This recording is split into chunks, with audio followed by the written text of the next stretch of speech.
Hi, welcome to High Growth with HTDC. I'm your host, Cindi Matsuki, and we are on ThinkTech Hawaii. This is the place where you can find all things amazing going on in entrepreneurship, innovation, tech, and manufacturing. And if you have any questions or want to make any comments, you can tweet us at ThinkTechHI. And if you have questions, we'll try and get to them during the show. So this weekend coming up is Mini Maker Faire. Yay! This is like a big innovation, entrepreneurship type event? Sure, it's actually kind of a place where your community of makers, people who like to build and make things, can come together and kind of show off what they've been doing for the past year. So a lot of people who are like into science, engineering, arts as well, can come together and show a lot of DIY projects Cool. that have been going on. Very cool. Sorry, that was a really quick intro. This is Alan Solidum, part of the planning committee. No. Yes. And then we also have with us on Skype, we have Lozar, president of the Kauai Makers, and Mike Armstrong, vice president of the Kauai Makers. Thanks for being with us. Thanks for having us. Welcome, guys. Yeah, it's good to talk to you guys. So we kind of got a brief intro. What can we expect to see when we go? There's actually, this year, we have over 40 makers participating. Nice. I'm really excited. It's going to be at Iolani this Saturday, May 9th, between 12 to 5. We have makers that are into cosplay, which is like making costumes. 3D printing costumes, cool. like coming back again this year are the Ghostbusters. Oh, who are, I think we have some photos of last year's event. Let's see Okay. if we can bring those up. Like Ghostbusters, is there a Ghostbusters? There's some also other- some makers that are like are making their costumes out of cardboard and foam core and things like that. And like several of the schools and makerspaces are coming by as well. So schools like that's good. Punahou, Iolani, Kalani High School. And, They all have makerspaces? a lot of them have their own makerspaces, yeah. That's awesome. Yeah. So a lot of them are also into robotics as well. Mhm. So there's going to be quite a bit of robotics happening as well. Ooh, Yeah. that is the best. And then Carl, I wanted to ask you guys, how did the Kauai Makers get started? Well, I moved here a couple years back, and I had arts and maker spaces in the New York metro area. And the level of resourcefulness, the level of DIY is pretty amazing. And so I just thought it was a natural fit. It's one of the things that most of us don't have garage space. Most of us don't have tool space. So we thought it's really a local community need. So yeah, we just started aggregating. Actually, Maui makers giving us some advice, get together, and start having regular meetings. And from there, it's been a watershed. Oh, good. When did it officially launch? So our space, we don't even have space yet, actually. So officially, our organization right now is mostly working on the social community of the space. And I would say December, we started having regular bi-monthly meetings. Wow, very good. And what do you personally make as a maker? Well, I'm kind of woodworking. And then I have 3 kids. I do a lot of stuff with the kids. Try to do stuff for the kids, so we just built a bamboo swing set. And at our old home, we had a driftwood swing set. And I'm personally trying to get into some more electronics, some Arduino control light. Mm-hmm. Yeah, I think actually we have some photos of some of the things that are being done at the Kauai Makerspace. Yeah, you might have a video or two of Donnie's projects if you get a teacher for upcoming Arduino classes. Can you see that photo? It's a photo of, I don't know. A 3D printer. Is it a looks 3D like. printer? Did somebody make a 3D printer? That's what it looks That like. was Donnie's. So Donnie is our treasurer. Uh-huh. He's an electrical engineer, lives on Island. Yeah, he just built that for us. He was actually kind of addicted to building 3D printers. He's got 2 or 3 now. That's So cool. he hopes to bring that to the Makers Faire this weekend. Oh yeah? Oh, Yeah. that is cool. How big is your space? Well, like I said, we have no space right now. We have social meetings at 2 places in town in Lagui. we're looking for space. We're hoping to do something in the neighborhood of a warehouse. Mm-hmm. We're going to see how that plays out. We just incorporated, actually. So by the end of the summer, we're trying to find space and build out the space. Oh, that's great. So how do you guys share tools, or how do you guys, or is it just more of a social thing right now? A lot of it's social. We're in the middle of setting up a electronic tool library where members, Oh, that's nice. you know, basically rent tools through that. Mm-hmm. So a couple weeks ago, I let Carl use my chop saw. That was very basic, but we have a 3D printer that we are letting all members use for a 2-week period right now. Mm-hmm. So right now we so you don't have space. We have a tool library for that machine. Kind of share each other's garages, essentially. Yeah. Oh, that's good. What else are you guys going to bring to Maker Faire? And did you guys come last year? We did not. No, last year we didn't make it. So this year we hope to bring, Donnie's going to bring some of his Bardino controlled stuff that Russ will build out. Mike had worked on soft circuit project for little kids, just do a little LED flashlight. Oh, cool. And then of a couple other builds, I think we have a laser cut Aztec calendar, actually. It's pretty beautiful. It's LED. I saw Wow. that. That is amazing. What is that made out of? Glass tabletop. One of our members has got an epilogue laser. He's got a small business where he does engravings. So that's about an 18-inch glass tabletop. He does a really good job of finishing, too. So we put a black paint coat on it, rastered that off, plus finished the glass, and the whole effect comes out pretty nice. It's really nice. And you said that was laser cut? Yeah, our laser, let's put it this way, laser etched. So his laser's about a 50-watt laser, so it can pull the paint off the glass. Wow. Essentially, it's kind of an etching effect. How long did something like that take to etch? You know, That's amazing. I run that a few times. I think he's optimized the procedure. Last go, I think he did it in less than 2 hours. Oh, wow. Wow. Yeah. Really And fast. the amazing thing is the DPI resolution on that is off the charts, but the design work's the only part where the human interface. So even though it's, let's say, 2 hours of laser, it's sort of like a rice cooker. You push the button, you come back when you know, it's quite amazing technology. Wow. And did he actually do the design of the calendar itself? No, I think that's a public domain graphic. Is it Wow. grab? That is crazy. Yeah, it's really beautiful. Yeah. Yeah. So you guys are going to bring that over? We hope to, yes, we hope to. Nice. Oh, very cool. Let's see. So, Alan, Sure. where do you see the maker movement going? Like, or how did you get into making? Well, I'm a software engineer, so I actually like to build and make things. They're less physical. They're mostly on apps or like running on servers and things of that nature. But I am also into hardware-related things, so like controlling motors, like robotics and stuff like that. So As I've just always a been hobby? curious of like how things kind of work, and I think that's what really makes kind of a maker, someone Mm. who wants to take something and make it better, or take like if you just have parts and just make something.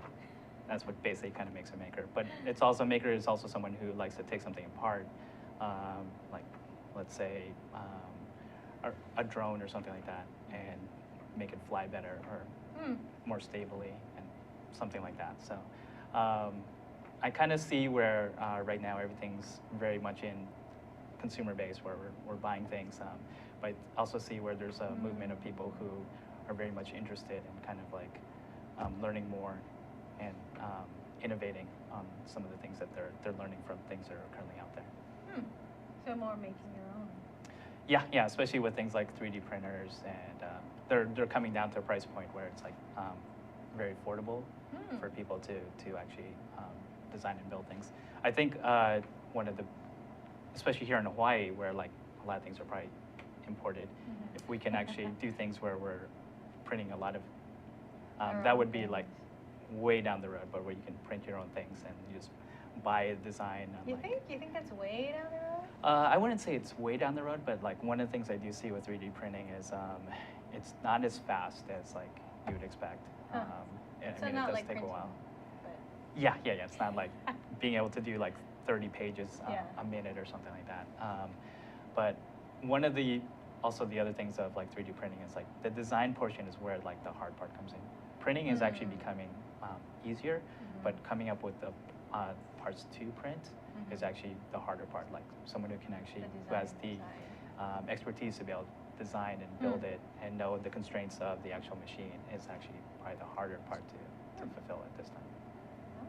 That'd be interesting. So maybe people will just be buying files. Yeah, I see that happening. What would be really cool and like very maybe like kind of futuristic, being able to take a picture of something and then have it recreate that and build that. But like I said, that's probably way down the road. So. That is cool. Well, I've heard, wasn't there somebody that built using the Kinects? Yeah. They made it into like a scanner. Yes, yeah. And then that file you could actually print. Yeah, you can do that, sure. Yeah. Not too hard. We'll see. Maybe not. We're going to take a quick break. Sure. We'll be right back. My guests today are Alan Solidum, part of the planning team for Mini Maker Faire Honolulu. And we also have Carl Lozar and Mike Armstrong from the Kauai Makers. And we're on ThinkTech Hawaii. We'll be right back. Hi, I'm Jay Fidel. That's Ted Ralston. You know, Ted is the host of Where the Road Leads. It shows every Friday from 4 to 5 p.m. It's about technology. It's about how people collaborating and solve problems with modern technology. It's where the road leads. We all know that. We should all be listening. Join us there, 4 to 5 p.m. every Friday. Now, what about that do you agree with? All of it. I knew he'd say that. Aloha. Say aloha. Aloha. Good. Hi, I'm Ethan Allen. I host Likeable Science on ThinkTech Hawaii. And I do this because I care about science literacy in Hawaii. I want to spread the understanding that science is a vital and interesting part of everyone's life. I want to make sure the broadest possible spectrum of people understand the beauty and the value of science and realize that science plays out each and every day of their lives. I want you to understand that science is fun. So we bring on to this show each week guests who are scientists, from astronomers to zoologists, and we talk about what they do and how they do it. But most importantly, we talk about why you should care about their work, why you should see that their work has value and impact on your life. So I hope you'll join us Fridays, 1 p.m. here on ThinkTech Hawaii. You can watch us via live stream. You can watch us recorded on Olelo, and you can see us each week. We hope you'll join us. Hi, aloha. My name is Chris Leatham, and I host a show called The Economy and You. The show plays every Wednesday at noon, and on my show, I bring on guests who are interested or working in the technology space. And so I'd like you to come and watch the show and learn with me about all the sort of exciting things that we're doing in Hawaii to build and grow our economy ecosystem. So I'd like to say aloha, and I look forward to seeing you on the show. Thank you. Aloha, my name is Josh Green. I'm a senator from the Big Island. I work in the ER there. But on Tuesday afternoons, I get to come and spend 45 minutes to an hour with Jay Fidel and the ThinkTech staff. They're terrific professionals. They help us to bring some of the leading cutting-edge topics here across our state to you. So you can join us at our show on healthcare in Hawaii to talk with leaders from across all the spectrum of health in our state, or you can join us for any other show where we talk about economic development or tourism or some really eclectic programs too. So really, we love to see you here on our show. Thanks for joining us and thanks for supporting us. Hi, welcome back. This is High Growth with HTDC. I'm your host, Cindi Matsuki, and we are on ThinkTech Hawaii. Remember, if you have any questions, tweet us at ThinkTechHI. So I wanted to let you know what's going on. This month is crazy busy. Tomorrow night, May 6th, is going to be the Honolulu New Tech Pitch Off at the Fix, where they're going to feature 10 promising Hawaii startups and give them a chance to be one of the 5 teams pitching at Mai Tai Maui Tech Night in partnership with Mai Tai Global and Product Hunt, which is a big deal. I'm going to tell you a little bit more about that in a bit. But tomorrow you can check out the 10 teams that are going to pitch to try and get there. This weekend, which we are talking about, is Mini Maker Faire. That's going to be at Iolani School, Sullivan Center from 12 to 5. So check that out. That's going to be a lot of fun. And next Wednesday, Maui Tech Night is happening, May 13th. And this is hosted by Bloom. This is a must-attend event for Hawaii's most promising startups and entrepreneurs with opportunities to pitch, network, and rub elbows with leading venture capital investors and tech company executives. So this is like an international event, and they bring in some heavy hitters. So that's why the pitch-off tomorrow should be interesting, because they'll get a chance to pitch in front of these people. Saturday, May 16th at Iolani School's Sullivan Center again is the Unconference, Hawaii's longest-running grassroots tech gathering.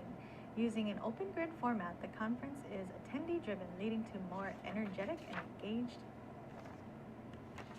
conversation. It's a good event, should be a good event. You can suggest your own topics and hear from others. And then, Startup Weekend is also happening at the same time on May 15th through the 17th. Startup Weekend Maui is your opportunity to launch a company in just 54 hours. This empowering event offers a fun, intense, risk-free way to get your startup off the ground. Connect with other passionate and skilled individuals, and perhaps even find a co-founder or two to transform your ideas into reality. That sounds like fun. Maui Startup Weekend. Next Tuesday, May 12th, at the Proto Hub is the warm-up event for Reboot the Commute.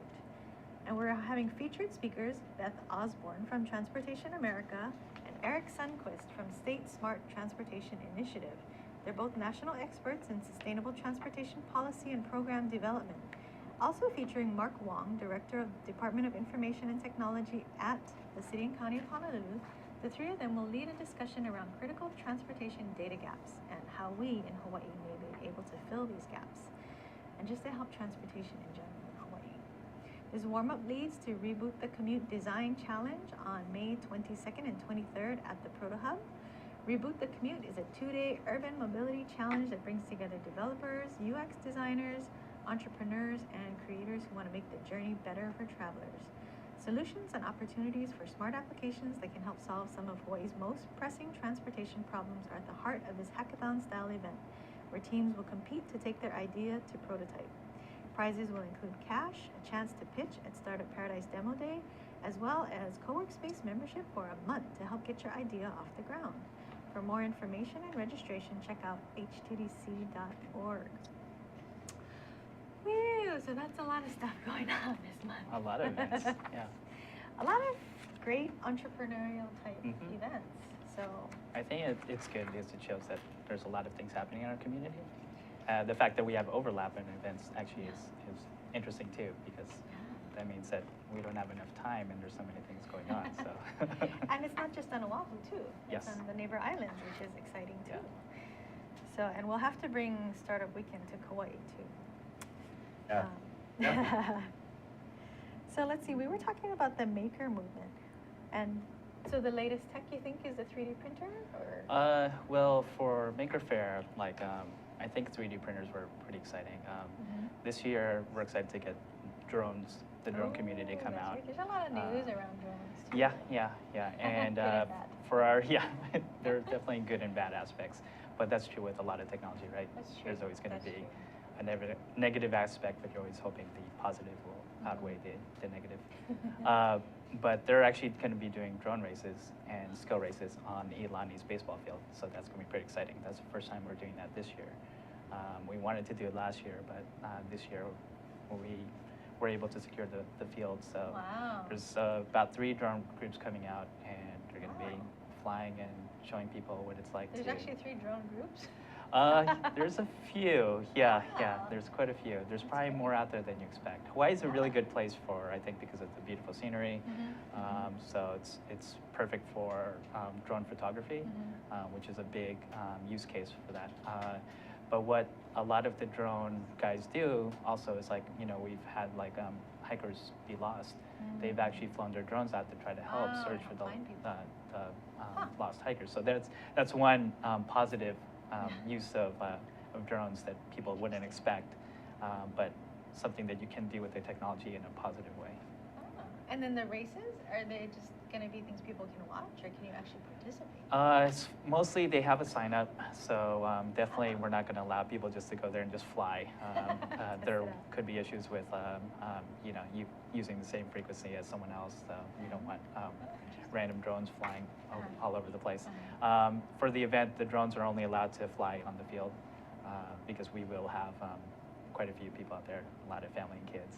So we want to make sure no one gets injured, or so they can stand behind the fence in the baseball field and watch like all the action that's happening. Ah, that's cool.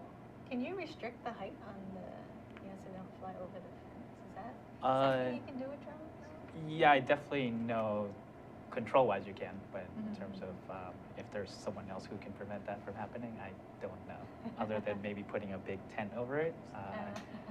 Yeah, but we're just going to allow the flights on the field. We might allow 1 or 2 people to fly to do photography at the event for us, so we can use it to give marketing. Yeah, marketing. Nice, very good. And how about on Kauai? What are the latest things happening on Kauai as far as the makers go?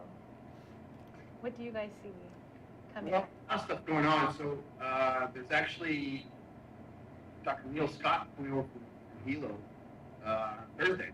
Talk about starting some makeries on the island. They're going to start a makery in Hilo, and they're looking at doing some economic development spaces here. So that's pretty exciting for us. In terms of our local makers, actually a few of them are really interested in drones. You know, again, the beautiful scenery, but also the ruggedness of remoteness. As you were saying, Alan, it really lends itself well to drone tech. And so that's something that's very interesting. We're gearing up for a pretty interesting summer. We're going to try to start doing a lot of outreach to the community. So we're going to do some 3D printing lectures around the islands so folks can get a chance to see what it's about. Right now, the North Shore Rotary Club actually is sponsoring 3D printers going into all of the schools. So they're starting to do after-school programs for fifth grade. Oh, that's great. Yeah, middle schoolers and whatnot. That's So great. we're trying to roll that technology out, and then provide kind of a stream. No longer in classes anymore. So keep building. I bet kids would love just building. Anything to do with their hands and building stuff, I think that would be great. Yeah, They we can learn definitely, skills. like Maker Faire is a great event for families and kids. We have like the Hawaii Lego users group coming out, so they're gonna have a section out where kids can like play with Lego. Crazy And Legos. I love Lego. Like I want to be sitting there playing too. Like it's a lot of fun. We have someone who's coming by and bringing like he makes wooden toys. So I think he made a really big Jenga. So I'm not sure how that's going to work out, but so it's not just a lot of there's cool technology things like 3D printers, drones, but we also have like a blacksmither coming out. We have a couple knitters as well. Someone who's going to show things about urban farming. So there's other aspects that people wouldn't really consider technology related, but there's a lot of making that happens there. And so it's just bringing all these different communities together, and that's why we're excited that like we're getting representation from Kauai, the Big Island, Maui as well, because it's about meeting your community makers. And like being on an island, we're in a setting where it's like sometimes it's difficult to get to meet the other makers on the other islands. So this event is actually a good forum where we can bring all the makers together, not just on Oahu, but from the other islands as well. Oh, that's interesting. And I just thought of when you had mentioned that a lot of stuff is imported, and I thought of food. And so that there's somebody doing like a food kind of growing thing. Yeah. Does that qualify as No, making? that certainly would. If you want to bring the technology and food together, they actually have 3D printers that print food. Really? I think some of them, like maybe that won't sound so gross for you, would be like kind of 3D printing frosting on cakes. Oh, okay, that'd be So cool. designs on cakes. So things like that. But they also, I've heard of like a 3D printer that makes pizza or something like Okay. that. So Well, we're it's getting very great. close to the Star Trek kind of life that we all like grew up with Interesting. watching on TV. Interesting. Yeah. I wanted to ask you, maybe either of you can answer. Do you see a lot of people that actually turn this into a living? like what they do, their maker, can people actually do something that they can live off of? I absolutely do see that. I Yeah. think Kickstarter was a good forum for a lot of that to happen. For people to turn their hobby into... Sure. Like a lot of Kickstarters you've seen have really started people just working out of the garage. And like a printer bot that I bought, which was a 3D printer, I think was that sort of story. And like they start just wanting to do, you know, like $10,000 and end up doing like Explode. 3 or 4 million Wow. worth of crowdfunding. So definitely a lot of projects that start off like being a kind of like just work out of your garage and like showing your friends in kind of like a DIY setting can certainly become a full-blown business. I mean, that's how Apple started, right? Wow. What's great is that it allows you to prototype your design and keep improving it, and then you might have something that your final design people love. You know, tools to refine whatever you're trying to make, and yeah, other people will or may love it. That would be the best, right? If you can turn your hobby into something you can Sure. live off of. I mean, we all kind of aspire to that. Yes, that's the dream. You I also think- mentioned to me before Yes. that there's going to be prizes Yes. for people that show up. Luckily, through like several sponsors, such as ACDC, I believe FHM, and Inter Island Terminal is ours fiscal sponsor. FHM. You know, I should know these things, and you're putting me on the spot, and now I feel ridiculous for not knowing the exact. I don't know what you said. Yeah. Oh, the food people. No, it's not. It's not. Sorry.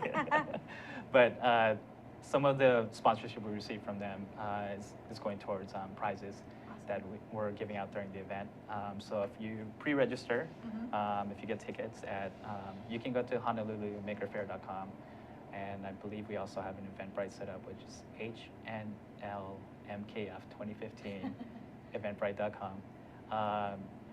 You can pre-register for tickets for the raffle.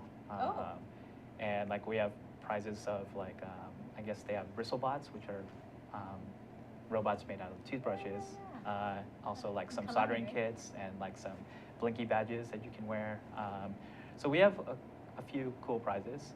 So definitely try to get your tickets early, and like definitely check out the raffle, because you can not only go to the Maker Faire and have a good experience, but you can walk away with like some cool Very toys as well. And you had mentioned you're trying out a new way to do the raffle. Yeah, This year? actually a good friend of mine who's one of the original founding members of High Capacity. I'm going to name drop here. His Which is name the Oahu. Ryan Kano. One of the Oahu makerspaces, Yeah, right? one of the Oahu Capacity. makerspaces, which is more related to programming and stuff. They actually developed he developed a program that will let us allow people to text their ticket numbers into a number, and then it'll like respond back with them to let them know if they've won or not. And there's going to be a little fun part to it as well. I'll let them see that when the event happens. But it really, this sort of stuff is just good because we're making tools for the event, but it's also like that's interesting and like awesome. could be, like you're saying, if like a lot of people find that interesting, who knows, they could end up being a business or something like that later down the road. That would be. Yeah. I think that's great. Where can we find out more information about Kauai makers too? Where can we find more information? Yes. Well, our website's KauaiMakers.org. And we're also on Facebook as Kauai Makers. Those are probably the two best ways to reach us. Awesome.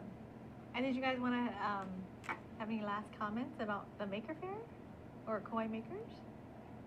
Well, I think we're excited to come. I think one of the things that's really exciting from our point of view as a neighborhood is, as Alan was saying, I think for a lot of groups say this is a really good way to start networking. It would really be nice to see the state connect to each other. With new technology, there's almost no reason not to know what's going on with each other, participate with each other. I mean, right now we're Skype, for example. It's nice to start doing that. And if the event is the opportunity to roll that out, protect it out, not really good way to start that file. Ryan Zawa had been doing that, the geek quite a while, and then of course last year, first week. So it seems like we really have a kind of building the game. And yeah, really interesting to see how Hawaii. You think about not just Hawaii, but let's look at all the Pacific Islands as a whole. You can really reach out to a lot of different communities, or connect. Let's put it that way, connect a lot. No reason not. So Yeah, that's- this event is certainly a good place for all of us to connect. What That'd would be be good awesome. though is like if Kauai or Maui Big Island actually had their own Maker Faire as well, and we could fly out to your guys' island, because I know it's a challenge for you guys to bring, and limits a lot of things that you can bring over for the Maker Faire. So certainly, I'm sure there are things that you might have to leave behind. So it'd be really nice to be able to see Maker Fairs happen on other islands as well. Hint, hint. That's awesome. I'm so excited. I can't wait to go. So, information, Honolulu Mini Maker Faire? Makerfairehonolulu.com. Honolulu.com. We also have HonoluluMakerFaire.com as well. Where Eventbrite is where to get the tickets at. HNL MKF 2015, Eventbrite.com. We're also on Facebook. We have a Facebook event. Just check your Facebook feed. We're tweeting as well. We're just trying to get as many people to come out and check out the event. I think it's going to be awesome. Yeah, we have already over 650 tickets Awesome. pre-allocated. Last year we did the same, but it was on the day of the event. Good job. I would love to break 1,000. I don't think we will, but it would But be we awesome. can shoot for that. Yeah, we can Yes, shoot for that. Over 1,000.